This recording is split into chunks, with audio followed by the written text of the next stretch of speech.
Salut tout le monde, c'est Lolake, on se retrouve aujourd'hui pour une nouvelle vidéo. Donc aujourd'hui ça va être encore une vidéo sur Fate Grand Order parce que j'ai vu que la dernière vous avait beaucoup plu. Donc voilà, aujourd'hui on va se retrouver sur une vidéo où je vais vous présenter 10 servants qui vont arriver cette année, donc en 2018. Ce seront des persos qui seront rate up, 5 étoiles. La plupart seront limités, donc je vais vous présenter tout de suite ces personnages. On va se retrouver directement en jeu en espérant que la vidéo vous plaise. Voilà, bon visionnage à tout le monde et encore merci pour les presque 400 abonnés, ça fait super plaisir. On va tout de suite commencer avec le premier personnage, donc il va être Brynhildr. C'est une Lancer plutôt axée Buster. Donc elle va arriver dans moins de mois pour un événement, donc là c'est plutôt une spéculation car c'était un événement qui fêtait les 5 millions de téléchargements sur la version japonaise du jeu. Donc voilà, j'espère qu'elle va être là présente cette fois-ci. Je pense qu'il n'y aura pas de problème, qu'ils la mettront parce qu'ils pourront pas trop la caser autrement. Donc on va voir tout de suite qu'est-ce qui fait qu'elle est très intéressante ce personnage. Donc voilà, vous allez voir tout de suite. Comme vous pouvez le voir, elle a un skill set assez intéressant, donc il va pouvoir lui permettre d'augmenter ses busters ainsi que ses dégâts de noble fantasme. Elle peut également baisser les dégâts de noble fantasme ennemis ainsi que ses dégâts critiques, qui est vraiment très pratique.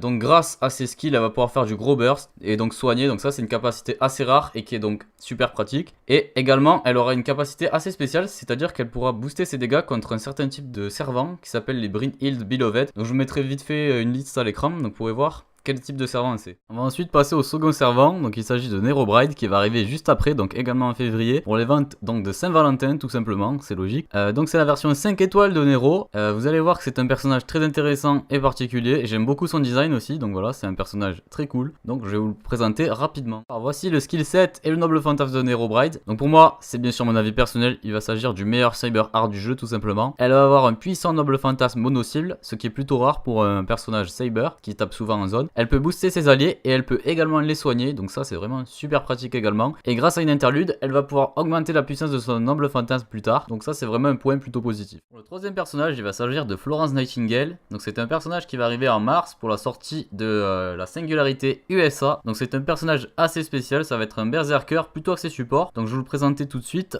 son skill set ainsi que son noble fantasme assez spécial, vous allez voir. Ça va être un berserker support qui est plutôt rare et également il va pouvoir donc soigner énormément ses alliés grâce à son skill Nurse of Steel ainsi que son noble fantasme qui va pouvoir également baisser énormément la puissance d'un noble fantasme ennemi, donc il va diviser ses dégâts par 2 tout simplement. Elle va pouvoir également faire du gros burst grâce à ses skills et tout simplement car c'est un berserker. Donc je pense que cette capacité de soin couplée à cette capacité de burst est vraiment très utile pour ce personnage et quand même assez atypique. Donc on va passer au quatrième personnage, donc je pense que c'est un personnage extrêmement attendu. Il va s'agir tout simplement de Jeanne d'Arc Alter, donc il va arriver pour l'event d'Avicii en avril. Donc on va passer tout de suite à son skill set ainsi que son noble fantasme, vous allez voir, très intéressant. Alors, Jeanne d'Arc Alter, donc un personnage très connu pour son énorme score d'attaque qui est l'un des plus gros du jeu tout simplement. Elle va pouvoir faire de l'énorme burst grâce à ses skills Buster et son NP très puissant. Elle peut également se rendre invincible un tour et augmenter ses dégâts critiques, donc ce qui va pouvoir lui permettre de faire des dégâts énormes couplés donc à ses skills de Buster. Et bien sûr, le plus important, Jeanne au secours. Cinquième personnage de cette vidéo, donc on va se retrouver avec Queen Medb. Donc c'est un personnage qui va arriver en mai, donc pour la deuxième rate-up de la map USA tout simplement. Donc voilà, c'est un rider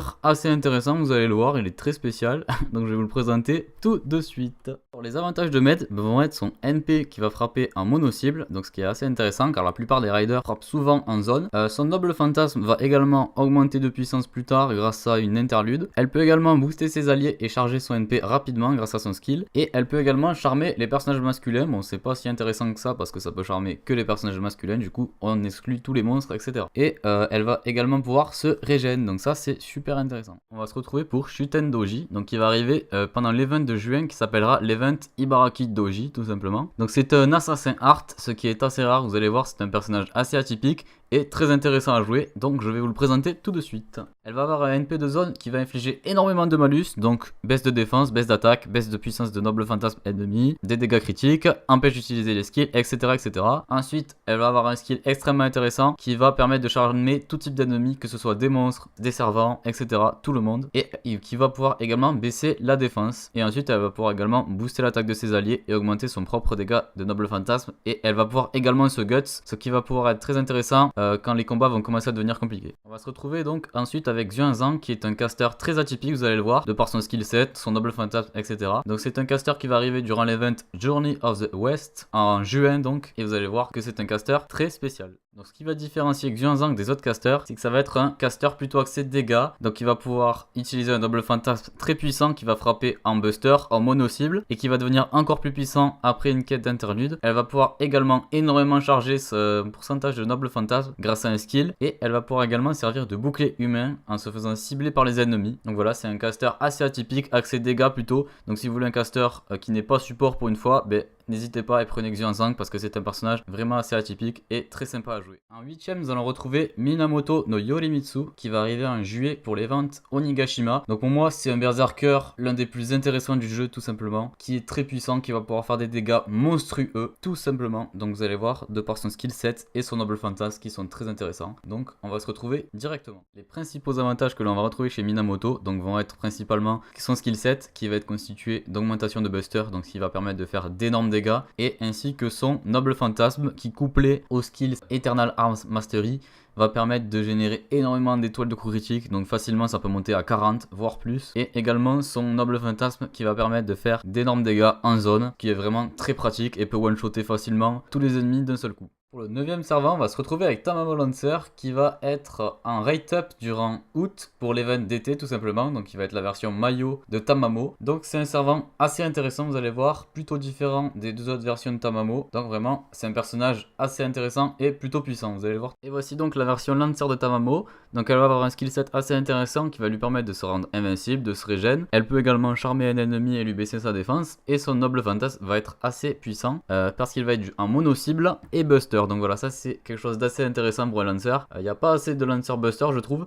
Donc voilà, ça fait vraiment plaisir. Donc c'est un personnage que j'aime bien jouer, qui est assez intéressant. Et on va se retrouver avec le dernier personnage de la vidéo, mais également de l'année, car il sera en rate up durant le nouvel an. Donc pour nous ça sera le nouvel an 2018. Donc voilà, pour moi c'est tout simplement le meilleur raider du jeu. Je risque de me faire taper sur les doigts si je dis ça, parce qu'il y a certaines personnes qui préfèrent Ozymandias. Mais pour moi ça va être Quetzalcoatl qui va être la meilleure. Je vais vous expliquer tout de suite pourquoi, grâce à son noble fantasme et son skill set que je préfère largement à Ozymandias. Donc la force qui va résister dans Quetzalcoatl va être tout simplement son skill set ainsi que son noble fantasme qui sont très puissants. Donc ce qui va en faire pour moi le meilleur raider du jeu. Donc tout simplement elle va pouvoir appliquer un guts sur n'importe quel allié en augmentant énormément ses dégâts de buster. Donc ça c'est vraiment un très bon point. Elle va pouvoir également augmenter l'attaque de tous les alliés. Elle va pouvoir charger son noble fantasme, augmenter ses dégâts de critique et augmenter sa génération de coups critiques. Donc voilà, ça va lui permettre de faire des dégâts monstrueux. Et son noble fantasme qui va permettre d'empêcher un ennemi de faire son noble fantasme, et elle va le brûler pendant 5 tours, donc elle va lui rajouter des dégâts, et également elle va lui faire énormément de dégâts grâce à son noble fantasme, et grâce à un passif qu'elle a, donc c'est Divinity, qui va augmenter je crois de 200 ses dégâts, donc c'est vraiment beaucoup, surtout qu'elle frappe de base très fort et qu'elle a beaucoup d'attaques. Donc voilà, pour moi ça en fait un des meilleurs raiders du jeu, si ce n'est le meilleur pour moi. Donc voilà, tout simplement, on va s'arrêter là pour cette vidéo avec ce personnage. J'espère que cette vidéo vous aura plu. On se retrouvera bientôt pour une prochaine vidéo. N'hésitez pas à lâcher un max de like si cette vidéo vous a plu. Salut tout le monde, c'était le like, ciao.